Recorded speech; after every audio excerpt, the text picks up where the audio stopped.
अध्याय 1 पादपों में पोषण। तो पोषण की बात करते हैं तो पोषण होता क्या है।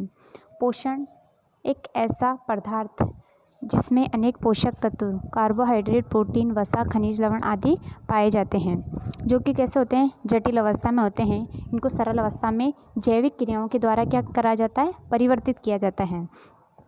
साथ ही हमें ऊर्जा प्राप्ति के लिए, कोई भी कार्य करने के लिए हमें क्या चाहिए, ऊर्जा चाहिए।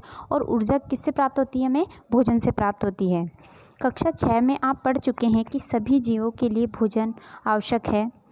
यह भी पढ़ चुके हैं कि कार्बोहाइड्रेट, प्रोटीन, वसा, खनिज, लवण ये के घटक है, भोजन के घटक है। तो मैंने बताया था कि भोजन के अवयव या जो घटक होंगे कौन कौन से होंगे, कार्बोहाइड्रेट, प्रोटीन, वसा, विटामिन, खनिज, लवण आदि होते हैं, जो कि कैसे होते हैं, जटिल अवस्था में होते हैं।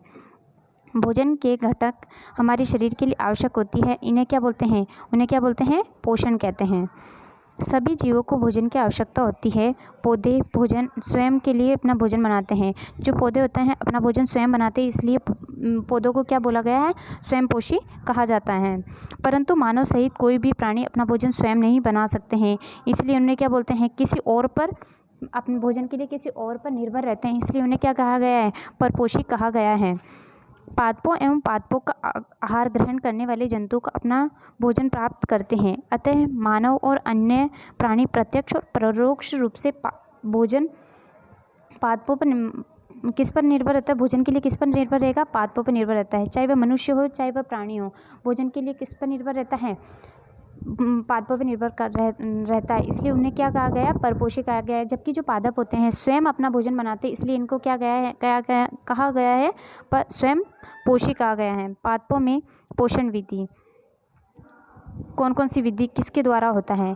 केवल पादप ही एक ऐसे जीव हैं जो जल, कार्बन डाइऑक्साइड, जल की सहायता से अपना, खनिज की सहायता से अपना भोजन बना सकते हैं। ये सभी पदार्थ अपने परिवेश में उपलब्ध होते हैं।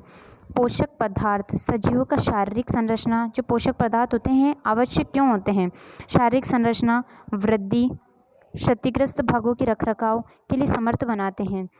विभिन्न जैव क्रिया कौन कौन सी हो सकती है, वह कौन कौन सी होती है, श्वसन, उत्सर्जन और पाचन, ये सब क्रियाएं करने के लिए किसकी आवश्यकता होती है, भोजन की आवश्यकता होती है।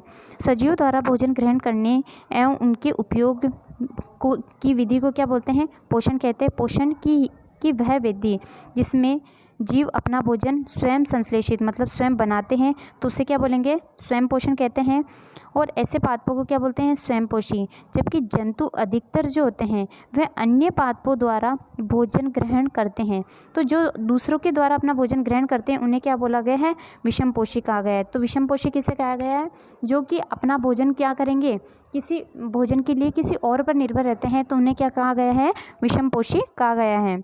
अब हम पूछ चुके हैं कि पादपों की खाद्य फैक्ट्री किसे कहते हैं, पत्तियों को कहते हैं। क्योंकि जो पत्तियां होती है वे क्या करती है, पादपों में भोजन बनाने का कार्य कौन करती है, पत्तियां करती है। इसलिए जो पत्तियां होती है, पत्तियों को क्या कहा गया है, फूड फैक्ट्री, फूड मतलब खाद्य फैक्ट्री पत्तियों को कहा गया है। भोजन पादपों के सभी भागों में निर्मित होता है अथवा केवल कुछ विशेष भाग में। पादप अपने, जो पादप होता है, पादप में वैसे तो सभी जगह क्या रहेगा, भोजन उपस्थित रहता है, लेकिन जो सबसे ज़्यादा जो भोजन का स्टोरेज होता है, जो संचय किया जाता है, संग्रहण किया जाता है, वह कहाँ पर किया जाता है, पत्ती में किया जाता है। इसलिए उसको इकट्ठा किया जाता है, तो इसलिए उसको क्या कहा गया है, फूड फैक्ट्री कहा गया है। केवल कुछ विशेष भागों में पादप अपने परिवेश में कच्ची सामग्री किस प्रकार प्राप्त करते हैं, खाद्य फैक्ट्री तक उनका स्थानांतरण किस प्रकार होता है, अब हम आगे उसके बारे में चर्चा करेंगे।